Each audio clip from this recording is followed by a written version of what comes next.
बिस्मिल्लाहिर्रहमानिर्रहीम। अस्सलाम वालेकुम मेरी यूट्यूब फैमिली, कैसे हैं आप लोग। उम्मीद करती हूँ आप सब लोग ठीक ठाक होंगे।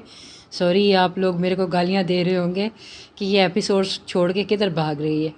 सॉरी, मैं भागी नहीं थी। दरअसल मैं जो है वो एक नावल जो था वो 10 घंटे का था, तो मैंने 2 दिन लगा के उसको मैंने बनाई है एपिसोड। तो इस वजह से मेरे दूसरे चैनल के ऊपर मैंने उसको अपलोड किया है। तो आप प्लीज़, मैं लिंक जो है ना वो डिस्क्रिप्शन में दे दूँगी, तो आप लोग यहाँ से ना उसके लिंक के ऊपर चले जाइएगा। Thank you. बहुत गालियाँ मत दीजिएगा, बस माज़रत के साथ कि नावल लेट हो गया। Novel Tilism Ishq, writer Nabiya Shah, episode number 14 and 15। वो सब बेग हवेली के लाउंज में सर पकड़कर बैठे हुए थे। किसी को अंदाज़ा नहीं था कि पंचायत की जानिब से यह फ़ैसला आएगा। मशाम सब को बगौर देख रही थी। इसके संजीदा आंखें हर एक का चेहरा तक रही थीं। अशर की आंखें नदामत से ज़मीन से उठ ही नहीं रही थी। हमज़ा का पारा सवा नेज़े पर पहुंचा हुआ था और इकबाल साहब बहुत परेशान थे। एक तरफ इनका पोता था जो उनको बहुत अजीज़ था, इस ख़ानदान का वारिस, लेकिन जब अपनी पोती की जानिब देखते तो दिल लरस जाता था। मशाम की आंखें अशर की जानिब ही थीं। वो इसको ही देख रही थी। वो महसूस कर रही थी अशर परेशान है, तकलीफ़ में है। इसके चेहरे पर नदामत थी, लेकिन वो सच नहीं खोज पा रही थी। अशर ने एकदम सर नफ़ी में हिलाया और खड़ा हो गया। मैंने फ़ैसला कर लिया है, वह मज़बूत लहजे में बोला। इसके लहजे बोलते ही सबकी निगाहें इसकी जानिब उठी थीं। मैं अपनी मिशी को कुर्बान नहीं करूँगा।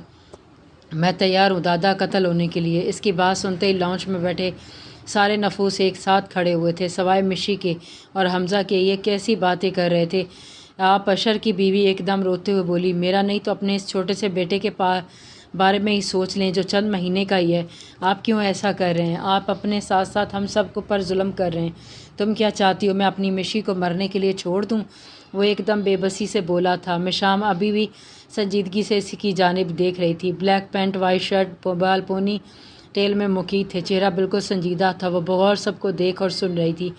ये मेरा आखिरी फ़ैसला है दादा, आप पंचायत तक ये बात पहुंचा दें, वो अटल लहजे में बोला था। हमज़ा ने भी दुख से इसकी जानिब देखा। नहीं नहीं, ये किसी सूरत आपको नहीं करने दूंगी।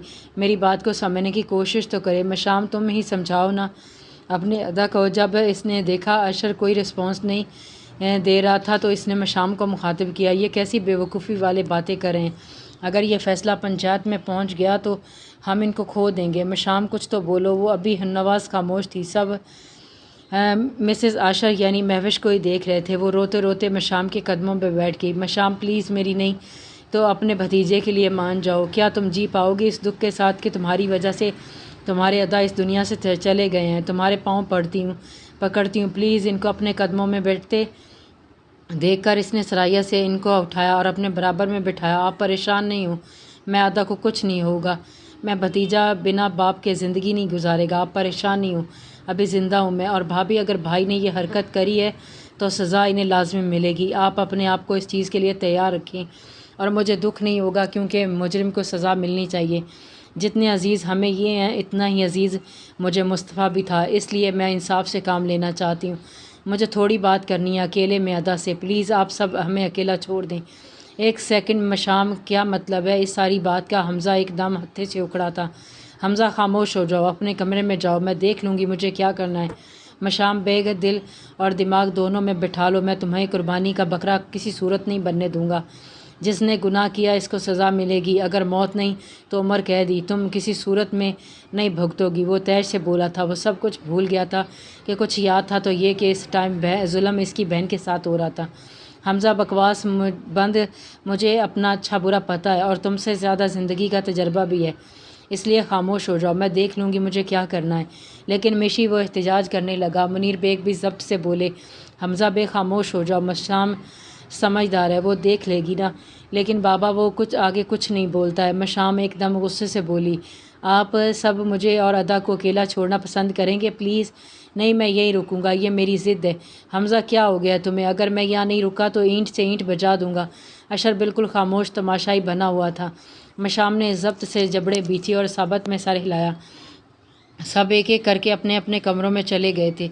मशाम सोफ़े पर इसके करीब बैठी और बिल्कुल चेहरा बिल्कुल स्पष्ट था। हर एहसास से आ रही यहाँ अगर इसका भाई था तो वहाँ इसका दोस्त। वो दोनों में से किसी एक का साथ नहीं देना चाहती थी। वो कम से कम झूठ का तो बिल्कुल भी नहीं। امید کرتی ہوں ادا آپ مجھ سے کچھ نہیں چھپائیں گے اور سب کچھ سچ بتائیں گے۔ اشر نے نم آنکھوں سے اس کی جانب دیکھا۔ حمزہ بھی یک ٹک مشام کو دیکھ رہا تھا۔ آپ نے مصطفیٰ کو کیوں دھمکی دی تھی؟ اس نے سپٹ انداز میں پوچھا۔ اس نے میرے گریبان پر ہاتھ ڈالا تھا، لیکن باخدا مشام میں نے اس کا قتل نہیں کیا۔ وہ اپنا بہت بے بس محسوس کر رہا تھا، بے گناہ ہوتے ہوئے بھی ہر ایک کو صفائی دے رہا تھا۔ میں نے کہا بھائی مجھے سچ سننا ہے۔ اس نے فوراً بات کاٹ کر بولی تھی، اللہ کی قسم مشام میں نے قتل نہیں کیا۔ ہاں میں نے بس جب اس نے میرے گریبان پر ہاتھ ڈالا تب میں نے غصے میں کہا تھا کہ میں چھوڑوں گا نہیں مشام، لیکن اپنے ادا پر یقین کر، میں نے اس کا قتل نہیں کیا ہے۔ تجھے لگتا ہے کہ تیرا ادا ایسا کر سکتا ہے؟ ادا بات سنے میری۔ وہ اس کی جانب جھکی۔ آپ کو معلوم ہے اللہ تعالیٰ نے حضرت آدم کو معاف کیوں کیا تھا؟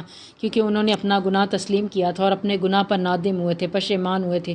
انہوں نے توبہ کرنے میں کوئی ہچکچاہٹ محسوس نہیں کی کہ وہ اللہ کی رحمت سے مایوس نہیں ہوئے تھے۔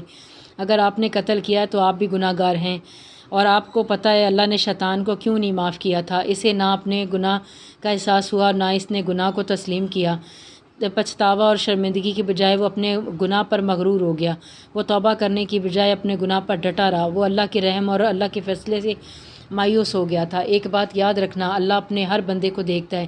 اگر آج آپ یہاں جھوٹ بول کر بچ جاؤ گے تو وہاں اس جہاں میں بہت بری پکڑ ہوگی۔ اور آپ کو بتاؤں ادا، آپ بھائی ہو میرے، اگر آپ نے قتل کیا ہوگا میں تب بھی آپ کو بچاؤں گی، اگر نہیں کیا تب بھی، کیونکہ آپ میرے بھائی ہیں اور آپ کا ساتھ کسی صورت نہیں چھوڑ سکتی۔ خون ہوں آپ کا، میرا آپ کو میری قسم۔ بس لاسٹ ٹائم میں آپ کس نے مصطفیٰ کا قتل کیا ہے، وہ بھی بہت سنجیدگی سے اس کو سن رہا تھا۔ اس نے نڈر اور اطمینان سے جواب نہیں دیا تھا، مشام تیری قسم میں نے اس کا قتل نہیں کیا۔ ہاں میرا اتنا گناہ تھا کہ میں نے اس کو بھرے بازار میں دھمکی دی تھی کہ میں مار دوں گا، لیکن تیرے ادا نے اس کا قتل نہیں کیا۔ ٹھیک ہے۔ وہ پیچھے ہوئی، حمزہ کو ہی دیکھ رہا تھا۔ یہ کیس اب میں دیکھوں گی، میں ونی ہونے کے لیے تیار ہوں، شادی ہوگی، نکاح ہوگا، لیکن اس کیس کے فوراً بعد رشتہ ختم کر دیں گے، کیونکہ اگر یہ قاتل نہیں ہے تو جو قاتل ہے اس سے شایع فیملی کے ہر ممبر کو خطرہ ہے، اور مصطفیٰ ہمارا دوست تھا، اس نے ہر حال میں میرا ساتھ دیا تھا، اس لیے میرا فرض بنتا ہے کہ اس کی فیملی کو پروٹیکشن دینا۔ ایک بات بولوں؟ حمزہ انتہائی دکھ سے بولا۔ ہاں بولو۔ تجھے صرف پتہ ہے کہ ادا دیکھ رہے ہیں، تجھے مصطفیٰ لالا دیکھ رہے ہیں، کسی کو میں نہیں دکھ رہا۔ مشام تو غلط کر رہی ہے، تو مجھے دکھ دے رہی ہے، کچھ ہو گیا تو تجھے تو میں کیسے رہوں گا تیرے بغیر؟ نہیں تو جانتی یار ونی ہوئی لڑکی کے گھر ساتھ یہ گاؤں کے لوگ کیسا برتاؤ کرتے ہیں، اور تم تو میڈیسن لیتی ہو، ڈائٹنگ پیشنٹ ہو نا، کچھ کھاؤ گی نہیں تو حالت خراب ہو جائے گی، اور ونی کو تو کھانا بھی نہیں دیا جاتا۔ اس نے اس کی بات تحمل سے سنی تھی۔ حمزہ کی آنکھیں نمکین پانیوں سے بھر رہی تھیں اور وہ انتہائی ضبط پر تھا۔ حمزہ بیگ بہادر بنو، میرے بھائی ہو تم، ہر حال میں ہمیں سروائیو کرنا آنا چاہیے، اور تمہیں لگتا ہے کوئی مجھ پر ظلم کرے گا تو میں یعنی حمزہ کی بہن برداشت کرے گی؟ چندہ اتنا پریشان مت ہو، میں دوائی لے کر جاؤں گی اور جاتے ہی سب سے پہلے اپنا مدعا رکھوں گی۔ میں تمہیں بتاؤں اس دفعہ کی ونی رسم ہی بدل جائے گی، جو ہوتا آیا ہے نا، وہ ونی کے ساتھ میری جان اس چیز کو بدل دوں گی، بھروسہ رکھو اپنی بہن پر۔ وہ کھڑا ہوا، میں پھر بھی کہوں گا میرے ساتھ اور تم خود اپنے ساتھ صحیح نہیں کر رہی ہو، اور پھر وہ رکا نہیں تھا، چلا گیا تھا۔ مشام نے سرد سانس خارج کیا تھا۔ سب مرد صغیر شاہ کے کمرے میں موجود تھے، لیکن وہ بہت خاموش تھے۔ ان کے دونوں بیٹوں نے ان سے بات کی تھی، لیکن انہوں نے کوئی جواب نہیں دیا تھا۔ کمرے میں گہری خاموشی تھی۔ وجدان کا چہرہ ضبط سے سرخ ہو رہا تھا۔ وہ اپنے باپ کی وجہ سے خاموش تھا، اس کا بس نہیں چل رہا تھا وہ یہ سب چھوڑ کر کہیں چلا جائے۔ ہاتھ کی مٹھیاں بنائے منہ پر رکھی ہوئی تھی۔ صغیر شاہ نے ایک سرد سانس خارج کیا اور اپنا رخ وجدان کی جانب کیا اور گلا کھنگار کر بولے، تو کیا سوچا وجدان شاہ؟ وہاں سے ہاں کا فیصلہ آ چکا ہے، وہ لوگ ونی کے لیے تیار ہیں، کل ہی ہوگا تمہارا نکاح۔ وجدان نے ضبط سے جبڑے بیچے، میں کسی صورت یہ نکاح نہیں کروں گا۔ میں نے آپ سے اس دن بھی کہا تھا کہ میں ونی کے حق میں نہیں ہوں، پھر آپ نے وہی فیصلہ لیا، اور میں نے بھی کہا تھا کہ دادا کے بعد اگر آپ میرے فیصلوں میں بولے تو میں پگ آپ کو دے دوں گا، پھر آپ چاہے یہ کسی کو بھی دیں، یہاں تک کہ آپ نے آریان کو بھی۔ میں یہاں سے بہت دور چلا جاؤں گا، بہت دور، آپ خود اپنے گاؤں کے نظام کو چلاتے رہیے گا، میں کسی عورت پر ظلم نہیں کروں گا۔ وجدان شاہ تمہیں جو کہا کرنا ہے تم کرتے رہو، مجھے فرق نہیں پڑتا، لیکن کل ہی تمہارا نکاح ہوگا، مشام بیگ سے ہوگا۔ سردار ہوں، تم یہ سب نہیں سوچ سکتے ہوگے کہ عورت پر ظلم نہیں کر سکتا، وہ نہیں کر سکتا تھا۔ تم ایک سردار ہو، تم کو ہر فیصلہ لینا پڑے گا جس میں سب کا بدلہ ہوگا۔ भला होगा। एक बात बताएं, ये करना क्यों चाहते हैं आप? जबकि कातिल इस लड़की ने नहीं, अशर ने किया है, तो इसको किस चीज़ की सज़ा देना चाहते हैं? वो बेकसूर है। तुम क्या चाहते हो? वजदान की सज़ा सिर्फ़ अशर को मिले? तुम्हें क्या लगा कि मैं सज़ा सिर्फ़ इस लड़की को दूंगा? सज़ा तो अशर बेग को भी मिलेगी। इस इंसान ने मेरे ख़ानदान के वारिस को मारा है, इसने मेरे मुस्तफ़ा को मारा, इसने शाह ख़ानदान की रीढ़ की हड्डी तोड़ी है। वो तो किसी सूरत नहीं बचेगा, इसके साथ साथ वो लड़की भी नहीं बचेगी। इस पूरे ख़ानदान को मैं ख़त्म कर दूंगा। बहुत प्यार करते हैं ना इस लड़की से वो लोग। 8-8 आंसू ना रुलाया ना मैंने इस लड़की को, तो मेरा नाम भी सगीर शाह नहीं। वजदान ने इनकी बातें सुनकर ज़ब्त से मुठ्ठियाँ बेचीं। मुस्तजाब और बर्क स्पट चेहरों से इनको देख रहे थे। आपको पता भी है कि वो क्या चीज़ है दादा? आपको इल्म भी नहीं है वो लड़की क्या तोप है? वो झुंझला कर बोला, आप नहीं जानते इस लड़की का, आप कुछ नहीं बिगाड़ सकते। मैं जानता हूँ इसको क्या है। वो लड़की एक नामवर वकील है, इसको आप छू भी नहीं सकते हैं। तो वो ऐसा केस बनाएगी, सारी उम्र सिर्फ हवालात की हवा खानी पड़ेगी। वाह, बहुत अच्छे। सगीर शाह तमस्कुराना अंदाज में ताली बजाकर बोले, तो मैं क्या देख रहा हूँ? शाह ख़ानदान का बड़ा पोता सरदार वजदान शाह एक लड़की से डर रहा है। ताफ़ है तुम पर, शर्म आनी चाहिए। एक सरदार होकर एक लड़की से डर रहे हो, ऐसी कोई बात नहीं है। मैं किसी से डर नहीं रहा हूँ, आपको आगे के हालात से आगाह कर रहा हूँ। वो लड़की कोई आम गांव की मासूम और दब्बू लड़की नहीं है। वो शहर की पढ़ी लिखी लड़की है जो किसी से दबेगी नहीं। इस पर एक हाथ उठेगा वो हाथ नहीं उठाएगी, सामने से वो हाथ तोड़ देगी। वो ऐसी है, सामने वाला मुजरिम इसके सामने से नाम से कांपता है। और अगर हम कर भी लेते हैं इसको विनी, तो एक बात याद रखना, आप मुस्तफ़ा को भी ये सब नापसंद था। वो भी इस चीज़ के ख़िलाफ़ था। वो भी यही चाहता था जो गलती करे, जिसने गुनाह किया हो वो सज़ा इसे ही मिले। किसी मज़लूम को समझने की कोशिश करें। और आप जिस लड़की को विनी के तौर पर लाना चाहते हैं वो कोई आम लड़की नहीं है। मैं जानता हूँ आप इसका बाल भी बाका नहीं कर सकते हैं, मैं बता रहा हूँ आपको। वो एकदम गुस्से से धाड़ा, सरदार वजदान शाह तुम एक मर्द हो, तुम एक औरत से डर रहे हो। मैं किसी से नहीं डर रहा हूँ दादा, समझने की कोशिश करें। विनी की रस्म गलत है, इसको ख़त्म करना है। इसको मैं अंजाम देकर बढ़ावा नहीं देना चाहता। बस वजदान शाह बस, मैं और कुछ नहीं सुनना चाहता हूँ। वो खड़े होकर एकदम धाड़े। कमरे में बैठे सारे नफूसों ने थोड़े परेशानी से इनकी जानिब देखा, जबकि वजदान अभी इत्मीनान से अपनी जगह बैठा हुआ था, लेकिन चेहरा सुर्ख हो रहा था। ये इस बात की गवाही थी कि वो अपना गुस्सा बहुत मुश्किल से ज़ब्त कर रहा था। पंचायत में कल ही निकाह करोगे? अगर तुमने निकाह से इनकार किया सरदार वजदान शाह, तो मेरा और तुम्हारा कोई रिश्ता नहीं बचेगा। मैं मर भी जाऊंगा तब भी तुम को अपना चेहरा नहीं देखने दूंगा। दादा, वो तड़प कर खड़ा हुआ। आप ऐसी बातें क्यों कर रहे हैं? मैं जो बोल रहा हूँ क्या तुम मान रहे हो? क्या तुम राज़ी हो कल के निकाह के लिए? इसने एक गुस्से भरी निगाह अपने बाप पर डाली और ज़ब्त से आंखें मींच कर बोला, बिस्मिल्लाहिर्रहमानिर्रहीम। Novel Tilism Ishq, writer Nabiya Shah, episode number 15। कुछ खाया इसने? नाहिद बेगम बेहाल सी लेटी सहर के सर पर हाथ फेरते हुए सामने खड़ी मुलाजमा से पूछा था। नहीं बीबी जी, कुछ नहीं खाया। अभी तक मैं काफ़ी बार बोल चुकी हूँ, तीसरा दिन है आज और कुछ भी नहीं खा रही हैं। बस पानी वगैरह पिया है और नई दुल्हन ने थोड़ा सा खिलाने की कोशिश की थी, बस 2 नवाले खाएं। क्या हो गया है हरब मेरा बच्चा? मेरी जान, कुछ तो खा लो वरना मज़ीद बीमार हो जाओगी। वो अपने कमरे में थी जब इनको मालूम हुआ सहर ने कुछ खाया नहीं है, तो वो फ़ौरन इसके पास आई। वो ख़ुद बेहाल थी, लेकिन वो जानती थी अभी सहर की क्या कंडीशन होगी, इसलिए वो अपना गम भुलाए इसके पास आई थी। लेकिन यहाँ जब वो यहाँ आई तो वो सो रही थी। अच्छा, तुम जाओ और इसके लिए खाना लेकर आओ, मैं अपनी गुड़िया को अपने हाथों से खिलाऊंगी। जी बीबी जी, वो बोल कर निकली और इसके पीछे ही मुस्तजाब कमरे में दाखिल हुआ, लेकिन सामने अपनी माँ को सहर के साथ बैठा देखकर पलटते इससे पहले इनकी आवाज़ से रुका था। ओए मुस्तजाब, बाहर क्यों जा रहे हो? कुछ चाहिए था? उन्होंने इसकी जानिब हैरत से देखते हुए पूछा था। क्योंकि मुस्तजाब और सहर के कमरे में थोड़ी हैरत की बात तो थी। वो पलटा और स्पष्ट लहजे में बोला, नहीं, मैं बस देखने आया था कि इसने कुछ खाया है कि नहीं। वो संजीदगी से बोला। इनको खुशगवार हैरत हुई। अच्छा, वो ना बैठो, ना आओ, ना बैठो, ना तुम बोलो, शायद कुछ खा ले। सहर ने सामने मुस्तजाब को खड़ा देखा तो बैकग्राउंड का सहारा लेकर उठी और दुपट्टा सर पर रखा था, आंखें भी झुकी हुई थीं। चेहरे पर कुछ लटें ढीले ढाले जूड़े से निकलकर तवाफ़ कर रही थी। खाना कुछ क्यों नहीं खाया तुमने अभी तक? चेहरे के नकूश बेहद संजीदा थे। नाहिद बेगम खामोशी से वहाँ से उठी और कमरे से निकलती चली गई। अब कमरे में ये दोनों ही मौजूद थे। इनको जवाब ना देते देखकर वो एक बार फिर बोला, कुछ पूछ रहा हूँ, खाना क्यों नहीं खाया? इसने अपनी आंखों उठाकर इसकी जानिब देखा, वापस नज़र नीचे कर ली और ज़ुकामज़दा आवाज़ में बोली, मुझे भूख नहीं लग रही है, जब लगेगी तो खा लूँगी, आप लोग परेशान ना हो। इसने इसकी बात सुनी और चलकर बेड पर बैठा और इसके बैठते ही इसने अपने पाँव समेटे। वो दुखी लहजे में बोला था, तुम्हें पता है सहर, हम से ज़्यादा कौन परेशान है? तुम्हारी ऐसी कंडीशन को देखकर हमने कुछ सोचा भी है। वो जो जा चुके हैं ना, तुम्हें ऐसे देखकर खुश हैं, तुम्हें लगता है कि वो तुम्हारी ऐसी हालत देखकर खुश हो रहे होंगे। मुझे कुछ नहीं पता है, मेरा दिल ही नहीं चाह रहा है कुछ खाने पीने का, मैं क्या करूं? आंखों में एक आंसुओं का सैलाब उमड़ आया था, आवाज़ भारी होने लगी। मुस्तफ़ा के ज़िक्र पर इसके साथ ही ऐसा हो रहा था, तो कोशिश तो करो ना खुद को संभालने की। यार वो अल्लाह की चीज़ थी, उन्होंने ले ली।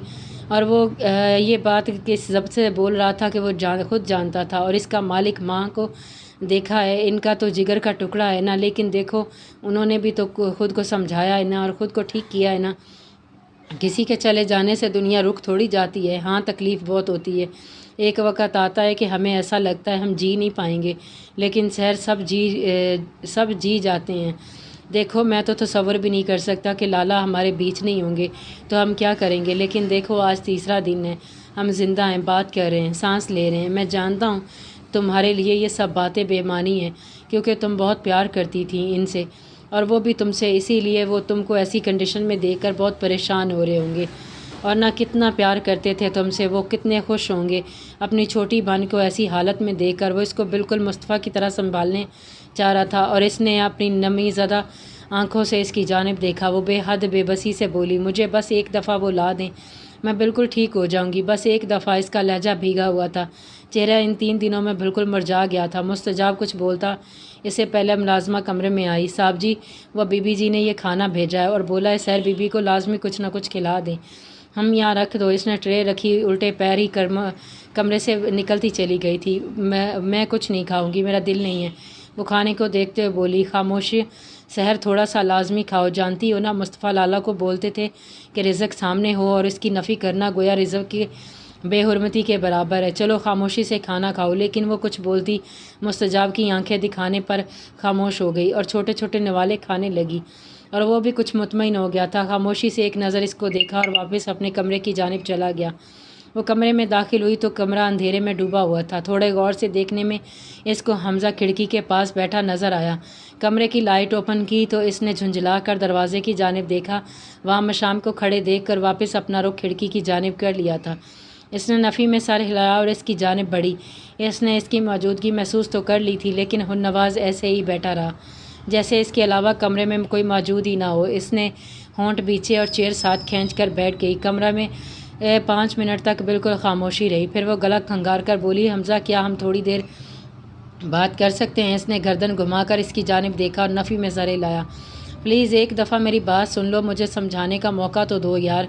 इसने गर्दन इसकी तरफ मोड़ी और संजीदगी से बोला, क्या बात करनी है कि तुम मौत को गले लगाने जा रही और मैं तुम्हारा साथ खुशी खुशी नाचते गाते दूँ? इसने सीधा तंज किया था, क्या हो गया है तुम्हें हमज़ा? ऐसे तो नहीं थे ना तुम यार, तुमने अदा भाई को अपने अभी और इनके साथ नहीं दोगे तो और कौन देगा? तुम मुझे बताओ कि अगर इन लोगों ने अदा को गोली मार दी और वो मर गए फिर क्या करोगे? तुम समझने की कोशिश तो करो। उसने उसकी बात सुनकर सारे लिहाज बिला ताक रख कर बोला था, एक बात बताओ मुझे, क्या छोटा बच्चा समझा हुआ है? इतना कानून तो मुझे भी मालूम है, कोई किसी का कुछ नहीं बिगाड़ सकता।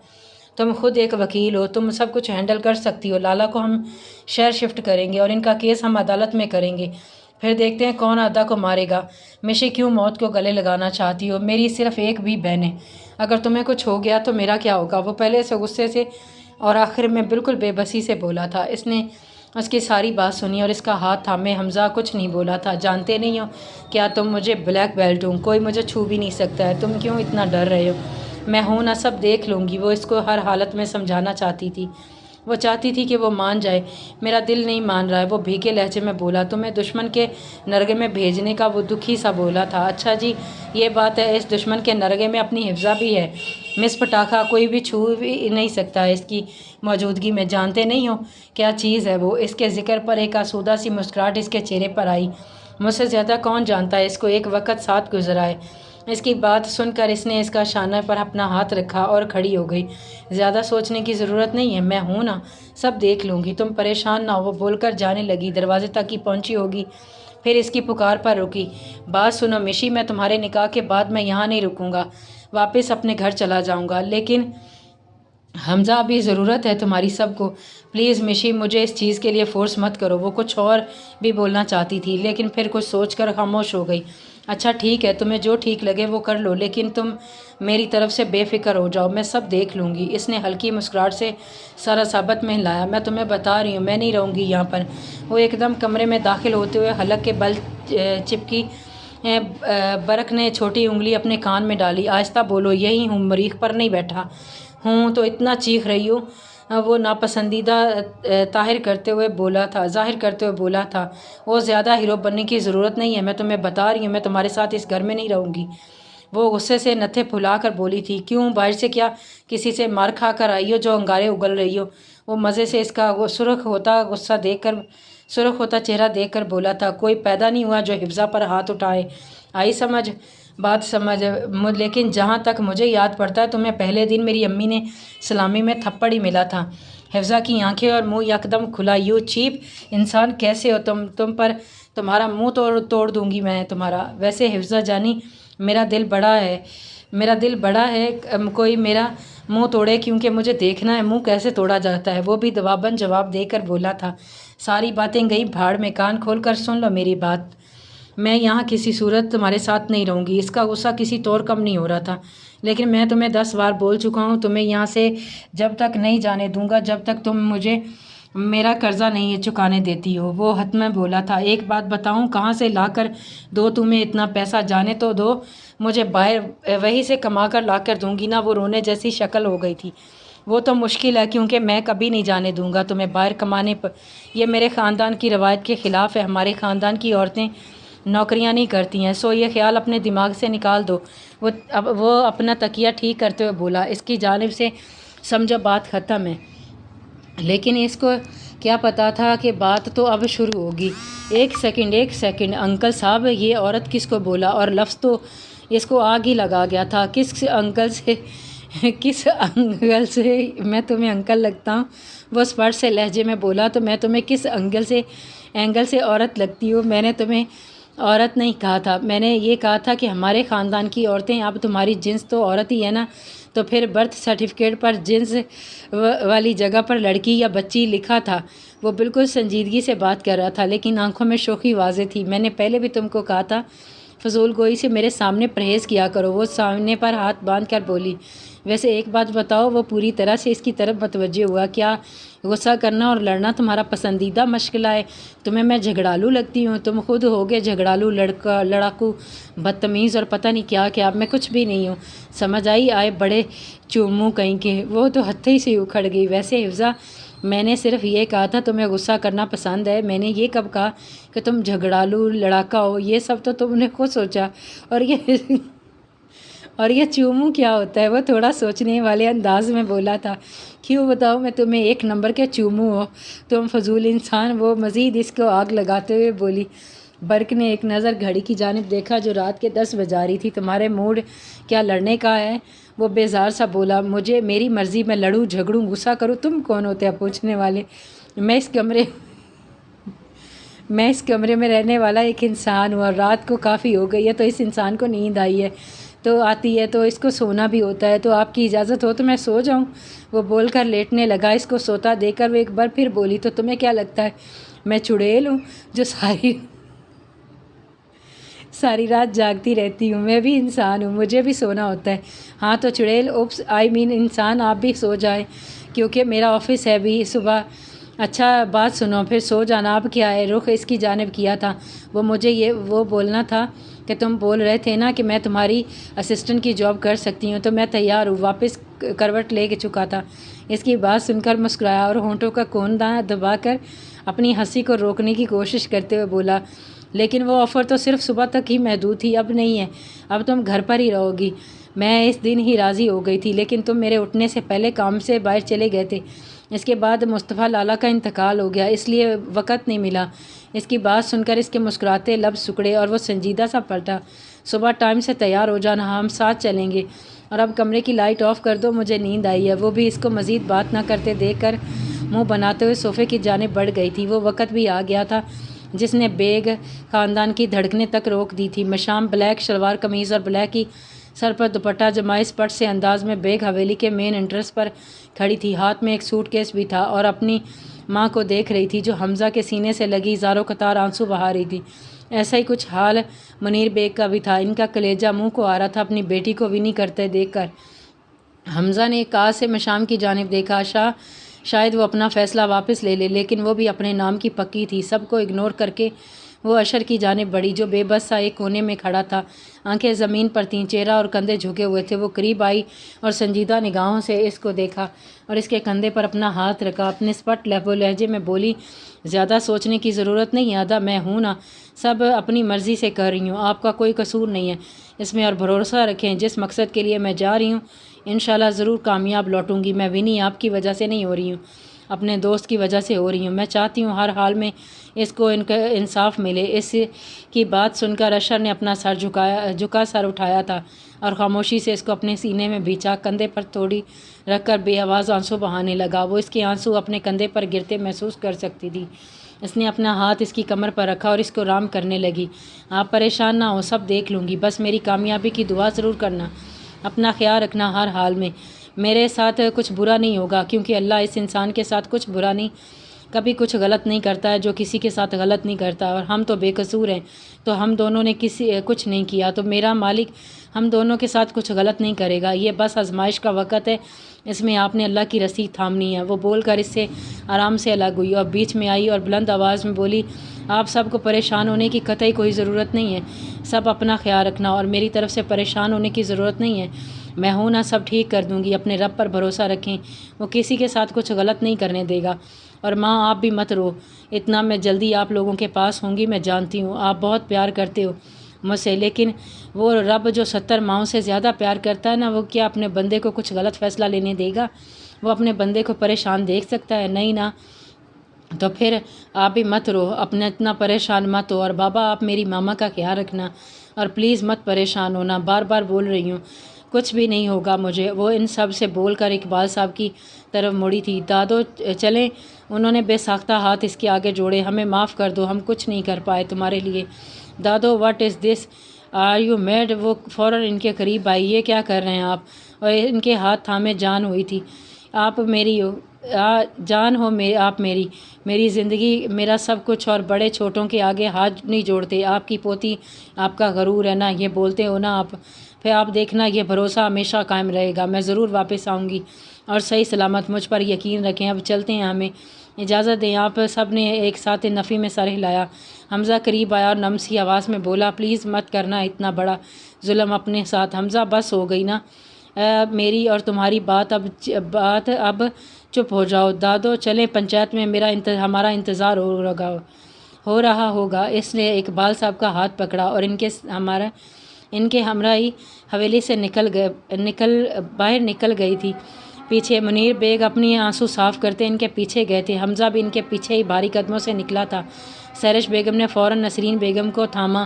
اشر اور خلیل صاحب بھی شرمندہ سے حویلی سے ان سب کے ساتھ ہی نکلے تھے۔ جاری ہے۔